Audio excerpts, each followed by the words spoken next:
भगवद गीता का 10वां अध्याय श्लोक संख्या 9। मच्चिता मद्गता प्राणा बोधयन्ता परस्परां कथ्यन्तश्च मां नित्यां तुष्यन्ति च रमन्ति च। अनुवाद। मेरे शुद्ध भक्तों के विचार मुझ में वास करते हैं, उनके जीवन मेरी सेवा में अर्पित रहते हैं और वे एक दूसरे को ज्ञान प्रदान करते तथा मेरे विषय में बातें करते हुए परम संतोष तथा आनंद का अनुभव करते हैं। आपने सुना हुआ चतुर्श्लोकी भगवद गीता। जो चतुर्श्लोकी भगवद गीता है उसमें 4 श्लोक हैं, जिसमें पूरी भगवद गीता का सार भगवान ने अर्जुन को बताया। 10वें अध्याय में श्लोक संख्या 8, 9, 10 और 11। श्लोक संख्या 9 में क्या कह रहे हैं भगवान? शुद्ध भक्त जो होते हैं वो अपने जीवन में क्या करते हैं? तो बहुत सारे प्रश्नों को हम डील करेंगे एक एक करके। सबसे पहला प्रश्न ये उठता है कि शुद्ध भक्त कौन होते हैं? तो क्या शुद्ध भक्त अलग होते हैं और साधारण भक्त अलग होते हैं? 2 प्रकार के भक्तों की कैटेगरी हो गई, क्योंकि भगवान ने यहाँ पे स्पेसिफिकली शुद्ध भक्तों की बात की है। एक ऑर्डिनरी डिवोटीज होते हैं जो कर्म मिश्रित भक्ति करते हैं या ज्ञान मिश्रित भक्ति करते हैं। उनके जीवन का लक्ष्य होता है ज़्यादा से ज़्यादा केवल ज्ञान को अर्जित करना। एक कैटेगरी वो है, उनका फोकस है केवल ज्ञान को अर्जित करना। दूसरी कैटेगरी वो है जिनके जीवन का फोकस होता है केवल अपने कर्म को करना, अपने कर्म के ऊपर ध्यान देना। यदि जीवन में समय मिल जाएगा तो भगवान को भी ध्यान कर लेंगे, भगवान की भी थोड़ी बहुत भक्ति कर लेंगे। तो कर्म मिश्रित भक्ति एंड ज्ञान मिश्रित भक्ति। एंड देन इन सभी जब हम लेवल्स को क्रॉस कर जाते हैं, इन सभी लेवल्स को जब हम पार कर जाते हैं, तो अगली स्टेज होती है शुद्ध भक्ति की। अभी हम सब मोस्टली या तो हम कर्म मिश्रित भक्ति कर रहे हैं या ज्ञान मिश्रित भक्ति कर रहे हैं। शुद्ध भक्ति का स्तर है अनुकूलेनु कृष्णानुशीलनम भक्तिर उच्यते। कौन सी भक्ति?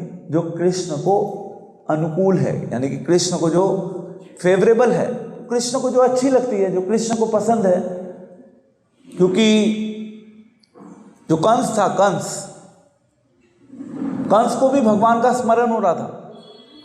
कंस भी हमेशा भगवान के बारे में चिंतन कर रहा था, क्योंकि कंस को डर था कि भगवान मुझे मार देंगे। तो चिंतन तो कंस भी कर रहा था, और दूसरी तरफ चिंतन यशोदा माँ भी कर रही थी, नंद बाबा भी कर रहे थे, ब्रजवासी भी कर रहे थे। तो कंस का चिंतन कैसा चिंतन है? कंस का चिंतन है डरा हुआ चिंतन, जिसमें शुद्ध भक्ति का कोई रोल नहीं है। कंस डरा हुआ। जब आप किसी व्यक्ति से बहुत अधिक डरते हैं अपने जीवन में, तो जब डर रहे होते हैं तो आप उसके बारे में सोचते रहते हैं, कहीं वो मेरे घर तो नहीं आ जाएगा, कहीं वो मेरे साथ ऐसा तो नहीं कर देगा, वैसा तो नहीं कर देगा। कभी कभी वो फिर हमारे सपने में भी आने लगते हैं, बिकॉज हम बार बार सोच रहे हैं उस चीज के बारे में। सो कंस को भी चिंतन हो रहा था, परंतु कंस का चिंतन कैसा है? प्रतिकूल है, प्रतिकूल, अनुकूल नहीं है वो। यशोदा माँ, ब्रजवासी, नंद बाबा, भगवान कृष्ण के सखा, गोपियां, इन सब का चिंतन क्या है? अनुकूल है। तो शुद्ध भक्ति में जब हम चिंतन करते हैं भगवान का, वो अनुकूल होता है, वो कृष्ण को आनंद प्रदान करता है। उसका उद्देश्य ही ये होता है कि हम कृष्ण को प्रसन्न करें। तो हमारे हृदय में कुछ ना कुछ है, इसलिए हम अपने जीवन में भक्ति की शुरुआत करते हैं, जिसको सरल शब्दों में बोला जाता है श्रद्धा। हमारी श्रद्धा से शुरुआत होती है, पर श्रद्धा से हमें फाइनली जाना है कहाँ तक जाना है? श्रद्धा से हमें फाइनली जाना है प्रेम तक। जब हम अपने जीवन में शुद्ध भक्ति का अभ्यास करते हैं, तो फिर हम प्रेम तक पहुंचते हैं। बट उसका स्टार्टिंग है श्रद्धा से। धीरे धीरे उसमें टोटल 9 स्टेजेस हैं। श्रद्धा से प्रेम तक पहुंचने की 9 स्टेजेस हैं, वो फिर कभी हम बात करेंगे। तो श्रद्धा से शुरुआत होती है। श्रद्धा से धीरे धीरे हमारे अंदर भगवान के बारे में जानने की रुचि उत्पन्न होती है। तो भगवान कह रहे हैं कि मेरे शुद्ध भक्तों के विचार मुझ में वास करते हैं। क्योंकि शुद्ध भक्त यानी कि वो हमेशा भगवान का सोचते हैं, क्योंकि उनको भगवान से क्या है, प्रेम है। हम श्रद्धा के स्तर पे हैं, हमें अभी भगवान से प्रेम नहीं है, बट हमारा लक्ष्य होना चाहिए कि हमें अल्टीमेटली भगवान से प्रेम करना है। ठीक है। उसके बाद आ रहा है कि उनके जीवन मेरी सेवा में अर्पित रहते हैं। तो जो शुद्ध भक्त होते हैं वो हमेशा अपने जीवन में उनका जो लक्ष्य होता है वो होता है कि भगवान की सेवा करनी है। जैसे आज सीताराम अपार्टमेंट के मंदिर में कार्यक्रम हो रहा है, तो सीताराम अपार्टमेंट के इस मंदिर के कार्यक्रम के थ्रू आप सभी को सेवा करने का अवसर मिल रहा है। सेवा भी 2 स्तर की होती है।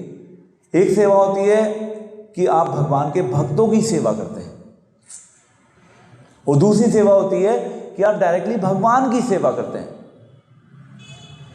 तो हमें दोनों की आवश्यकता होती है, क्योंकि भक्त एक माध्यम है जिसके थ्रू हम कृष्ण तक पहुंचते हैं। जैसे कि श्रील प्रभुपाद ने पाश्चात्य देशों में कृष्ण भावनामृत का प्रचार किया। श्रील प्रभुपाद ने इस्कॉन ऑर्गेनाइजेशन को एस्टैब्लिश किया, और उससे आज पूरे विश्व में लोग कृष्ण भक्ति को अपने जीवन में अपना रहे हैं। तो ये श्रील प्रभुपाद की कृपा थी, और श्रील प्रभुपाद के डिवोटीज यानी कि श्रील प्रभुपाद को जिन्होंने फॉलो किया वो भी धीरे धीरे कृष्ण के समीप आते गए, पर उनका लक्ष्य था कृष्ण। दूसरे शब्दों में वो श्रील प्रभुपाद के थ्रू कृष्ण तक पहुंचना चाहते थे। आज के समाज में कई बार क्या होता है, लोग केवल गुरु की बात करते हैं, भगवान की बात नहीं करते। वो कहते हैं कि हमारे लिए गुरु ही सब कुछ हैं। तो ये सिद्धांत भी गलत है। हमें गुरु की भी आवश्यकता है जीवन में कृष्ण तक पहुंचने के लिए। हमारा लक्ष्य है कृष्ण, हमारा लक्ष्य केवल गुरु नहीं है। कई बार लोग ये समझ लेते हैं कि बस गुरु ही सब कुछ कर देंगे। गुरु का उद्देश्य ही ये है, गुरु एक माध्यम है जिसके थ्रू हम कृष्ण तक पहुंचते हैं। हम अपने आप को केवल गुरु तक सीमित नहीं करते, तो तभी तो शुद्ध भक्ति होगी, तभी हम भगवान की सेवा कर पाएंगे। और जो भगवान का शुद्ध भक्त होता है वो कभी भी अपनी सेवा नहीं चाहता, वो हमेशा भगवान की सेवा करना चाहता है। और वो भगवान की उस सेवा को करने के लिए बाकी और डिवोटीज को भी भगवान की सेवा में एंगेज करता है। और सभी की सेवा समान है। तो इसके रेफरेंस में एक बहुत इंटरेस्टिंग एग्जाम्पल आता है। भगवान राम के समय जब गिलहरी सेवा कर रही थी, जब पुल बनाया जा रहा था, सेतु, जब भगवान ने क्रॉस करना था उस समुद्र को, तो उस समय पुल बनाया जा रहा था। भगवान की सेना में यानी कि हनुमान जी की सेना में जितने भी बंदर थे वो सभी बंदर सेवाओं में लगे हुए थे। हनुमान जी भी सेवा कर रहे थे, और वहाँ पे गिलहरी भी सेवा कर रही थी। वो छोटे छोटे कंकड़ जो उठा पा रही थी वो हेल्प कर रही थी। इस प्रकार से हनुमान जी ने देख लिया। हनुमान जी ने कहा कि तुम्हारे ये छोटे छोटे कंकड़ क्या सेवा करेंगे, इससे क्या होगा, इससे कहाँ पुल बनेगा। भगवान ने देख लिया। फिर भगवान ने ये शिक्षा हम सभी को दी हनुमान जी के थ्रू कि सेवा सभी समान होती है। ऐसा नहीं कि जो व्यक्ति यहाँ पे बैठा हुआ है प्रवचन दे रहा है केवल उसी की सेवा है। इनफैक्ट आप सबका आना भी आपकी सेवा है। भगवान आपकी सेवा को देख रहे हैं। आप यहाँ पर आकर बैठे हुए हैं, आप प्रवचन सुन रहे हैं, ये आपकी सेवा है और भगवान आपकी सेवा से प्रसन्न है। क्योंकि दो चीज़ें होती हैं भक्ति में मुख्य रूप से, एक होता है श्रवण करना, दूसरा होता है कीर्तन करना। सरल शब्दों में सुनना एंड बोलना। अगर आप सब सुनने के लिए नहीं होंगे तो मैं किसको बोलूँगा, है ना। तो इसीलिए सेवा सभी की महत्वपूर्ण है। उनके जीवन मेरी सेवा में अर्पित रहते हैं। भगवान की सेवा में अपने जीवन को न्यौछावर कर देना चाहिए। कहते हैं ना, हम अपने देश के लिए अपने आप को न्यौछावर कर देंगे। सैनिक लोग करते हैं।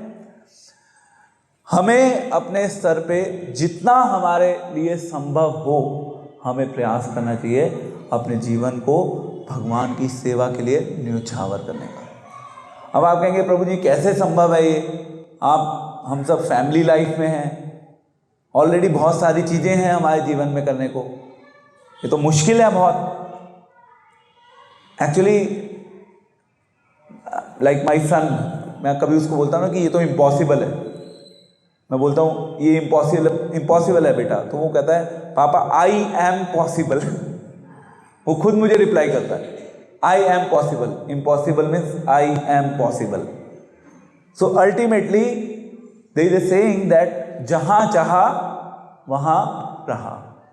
यदि आपके हृदय में इच्छा होगी तो धीरे धीरे धीरे धीरे आप अपने आप को सेवा में इतना अधिक नियुक्त कर देंगे कि आपका मन केवल सेवा में ही लगेगा, बाकी चीज़ें आप केवल बाह्य संसारिक दृष्टिकोण से अपने कर्तव्य के रूप में करेंगे। तो गिलहरी की सेवा भी समान थी, हनुमान जी की सेवा भी समान थी। वहाँ पे देखा किस चीज़ को जाता है, किस चीज़ को देखा जाता है? एक व्यक्ति की इंडिविजुअल क्षमता को देखा जाता है। इसका उदाहरण मैं देता हूँ। जैसे कि अगर दो लोग हैं सोसाइटी में, जॉब कर रहे हैं दोनों, एक व्यक्ति वो है जिसके जीवन में उसके पास बहुत टाइम है जॉब करते हुए, उसके पास 10 घंटे हैं। अब वो उस 10 घंटे में से केवल 2 घंटे निकाल रहा है भगवान के लिए। एक व्यक्ति है जिसके जीवन में केवल 4 घंटे हैं एक्स्ट्रा लाइफ के, 24 घंटे हैं बट 10 घंटे फ्री टाइम एक व्यक्ति के पास अवेलेबल है, 4 घंटे एक व्यक्ति के पास अवेलेबल है। तो जिसके पास 4 घंटे अवेलेबल है वो निकाल रहा है 1 घंटा, और जिसके पास 10 घंटे अवेलेबल है वो 1 घंटा 2 घंटा मैक्सिमम। तो सही कौन माना जाएगा? 4 घंटे वाला। उसने अपनी क्षमता, जो उसकी कैपेसिटी थी, उस कैपेसिटी के अकॉर्डिंग उसने अपना बेस्ट किया। अगर आपके जीवन में एक्स्ट्रा समय है तो उसको भगवान की सेवा में लगा दो। अब कैसे लगाना है ये अपने आप में एक विषय है, इसको हम कभी डिस्कस करेंगे। यस, सो उनके जीवन मेरी सेवा में अर्पित रहते हैं और वे एक दूसरे को ज्ञान प्रदान करते हैं। अब सेवा जब आप करेंगे तो सेवा के थ्रू हम ज्ञान का आदान प्रदान भी करते हैं। जैसे गीता में भगवान ने उपदेश दिया इस एक श्लोक के माध्यम से। अगर आप ये जो 3 लाइनें हैं इनको पढ़ेंगे तो आपको इतनी सारी बातें नहीं पता चलेंगी ना। ये सारी बातें आती हैं अनुभव से। जब आप करते रहते हैं तो उससे आपको अनुभव हो जाता है।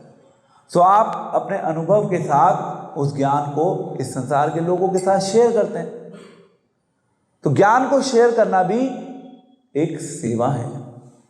एंड इनफैक्ट इस संसार का सबसे बड़ा दान अगर कोई है तो वो क्या है? ज्ञान का दान, नॉलेज। क्योंकि नॉलेज अगर सही ढंग से हम समाज में लोगों को दें तो एक जानवर को भी नॉलेज इंसान बना सकती है। और यदि इस संसार में एक इंसान के पास नॉलेज नहीं है तो वो जानवर के समान है। तो वो एक दूसरे को ज्ञान प्रदान करते हैं तथा मेरे विषय में बातें करते हैं। उनके जीवन का सब्जेक्ट मैटर ही कृष्ण है। कृष्ण या तो कृष्ण से जुड़ी हुई सेवा या कृष्ण के भक्तों के बारे में बात करना। उदाहरण के रूप में जैसे हम मिलते हैं डिवोटीज से, तो जब हम डिवोटीज से मिलते हैं तो हम संसार की चर्चा नहीं करते कि भारत और ऑस्ट्रेलिया के मैच में क्या हुआ। ये हमारी चर्चा का विषय नहीं होना चाहिए। हमारी चर्चा का विषय ये नहीं होना चाहिए कि आज मार्केट कहाँ पे पहुंची। We are not interested in this subject matter. मैं एग्जाम्पल देता हूँ, हमेशा मेरे को बहुत ये रेलेवेंट एग्जाम्पल लगता है। मैं रेगुलर यमुना स्पोर्ट्स कॉम्प्लेक्स जाता हूँ विजिट करने, मॉर्निंग वॉक्स वगैरह के लिए। तो कॉम्प्लेक्स में ग्रुप्स बने होते हैं, वो चर्चाएं करते हैं अलग अलग विषयों के ऊपर। वो उन विषयों के ऊपर चर्चा करते हैं जिसमें वो कोई परिवर्तन ही नहीं लेके आ सकते। जिस चीज पे आपका कोई कंट्रोल नहीं है, उस विषय के बारे में बात करके क्या हो जाएगा? मुझे बताइए, क्या कर सकते हो आप? और चर्चा का विषय वही है जिस चीज के ऊपर आपका कोई कंट्रोल नहीं है। मोस्टली हमारे समाज में आज के समय में यही चलता है। समय की बर्बादी है। हमारे दिमाग में गलत गलत विचार आते हैं। हम अपने माइंड को अशुद्ध कर देते हैं, कंटैमिनेट कर देते हैं। क्या फायदा है? अगर बात करनी है तो जीवन, जिससे हम अपने जीवन को जीने की कला सीख सकते हैं, उस विषय में बात की जाए ना, जिससे सामने वाले व्यक्ति का भी कल्याण हो और हमारा भी कल्याण हो। तो भगवान के विषय में जब हम बात करते हैं तो भगवान के विषय में बात 3-4 अलग अलग दृष्टिकोण से हो सकती है। सबसे पहला, हम भगवान के जीवन के बारे में पढ़ें, पहला। दूसरा, हम भगवान के संदेश के बारे में पढ़ें, भगवान का जो उपदेश है। गीता क्या है? गीता भगवान का उपदेश है। भगवान के जीवन के बारे में पढ़ना, भगवान के संदेश के बारे में पढ़ना। तीसरा है भगवान के मैसेज को, भगवान के संदेश को इस संसार के लोगों तक पहुंचाने के लिए अपने स्तर पे जो भी हम कर सकते हैं, हमें उसके बारे में विचार करके उसके ऊपर एक्शन करना। अब आप कहेंगे ठीक है प्रभु जी, हम भगवान के बारे में बात कर रहे हैं, भगवान ने जो हमें संदेश दिया है उसको भी सुन रहे हैं, हम भगवान की सेवा के बारे में विचार कर रहे हैं, उसके बारे में डिवोटीज से डिस्कस कर रहे हैं, होगा क्या उससे? भगवान इस श्लोक के लास्ट में बता रहे हैं कि ये सब जब आप अपने जीवन में करेंगे, यानी कि यदि आप अपने जीवन में शुद्ध भक्त बनने का प्रयास करेंगे तो रिजल्ट क्या होगा? फिर भगवान बता रहे हैं कि जब आप ये सब चीज़ें करेंगे, बातें करेंगे, विचार करेंगे, सेवा करेंगे, तो हम अपने जीवन में परम संतोष एवं आनंद का अनुभव करेंगे। जीवन का लक्ष्य ही ये है कि हम अपने जीवन में अल्टीमेटली आनंद खोज रहे हैं और भगवान हम सभी के लिए आनंद का प्रस्ताव लेके आए हैं। इस संसार की जब हम बात करते हैं, इस संसार में भी सो कॉल्ड सुख तो है। इस संसार का जो सुख है, इस संसार के सुख में क्या है कि इस संसार के सुख को पाने के लिए हमें प्रयास बहुत अधिक करना पड़ता है और अल्टीमेटली प्रयास करने के बाद भी जितना भाग्य में होगा उतना ही सुख मिलेगा। जितना भाग्य में होगा उतना ही सुख मिलेगा अल्टीमेटली। बट जहाँ तक भगवान से जुड़ा हुआ सुख है, इसको हम आनंद बोलते हैं, उस सुख की सीमा नहीं होती। वो सुख हमारे भौतिक प्रयासों के ऊपर निर्भर नहीं करता। वो सुख ऐसा है जो हम सभी के लिए अवेलेबल है। आपका क्या बैकग्राउंड है, आपके पास क्या शिक्षा है, आपको कितना समझ आ रहा है, ये सब चीज़ें उसमें महत्वपूर्ण नहीं होती। हम प्रयास करते रहते हैं इस संसार में, इस आशा के साथ कि हमारे जीवन में हमें सांसारिक सुख मिल जाएगा। सांसारिक सुख का नियम है कि जितना हमारा कोटा है, जितना हमारे लिए रिजर्व्ड है, उतना ही मिलेगा। परंतु भगवान से जुड़ा हुआ जो आनंद है उसकी कोई सीमा नहीं है वो किसी एक विशेष व्यक्ति के लिए नहीं है। उदाहरण के रूप में टाटा, बिरलास एंड अंबानी तो केवल कुछ ही बन सकते हैं ना, जिसको सांसारिक सुख की तुलना दी जाती है वो तो कुछ ही बन सकते हैं। भगवान के भक्त सभी बन सकते हैं और सभी अपने जीवन में उस आनंद का अनुभव कर सकते हैं।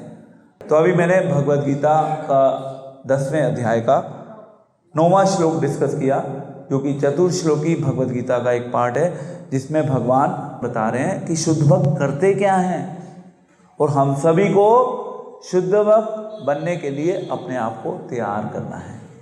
अभी हम शुद्ध भक्त नहीं है, अभी तो हम एक साधारण भक्त भी नहीं है, अभी हम साधारण भक्त भी नहीं है, बट हमारा लक्ष्य है कि हमें शुद्ध भक्ति तक पहुंचना है। और कार्तिक मास एक ऐसा अवसर है जिसके थ्रू भगवान हमें शुद्ध भक्ति का करने का श्रीमती राधा रानी के थ्रू स्पेशल इनविटेशन दे रहे हैं। हरे कृष्णा।